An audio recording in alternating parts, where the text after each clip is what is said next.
الذي خلق الموت والحياة ليبلوكم أيكم أحسن عملا وهو العزيز الغفور الذي خلق 7 سماوات طباقا ما ترى في خلق الرحمن من تفاوت فارجع البصر هل ترى من فطور ثم ارجع البصر كرتين ينقلب إليك البصر خاسئا وهو حسير ولقد زينا السماء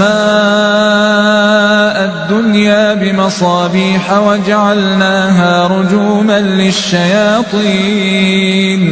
وأعتدنا لهم عذاب السعير وللذين كفروا بربهم عذاب جهنم وبئس المصير إذا ألقوا فيها سمعوا لها شهيقا وهي تفور تكاد تميز من الغيظ كلما ألقي فيها فوج سألهم خزنتها ألم يأتكم نذير قالوا بلى قد جاءنا نذير فكذبنا وقلنا ما نزل الله من شيء إن أنتم إلا في ضلال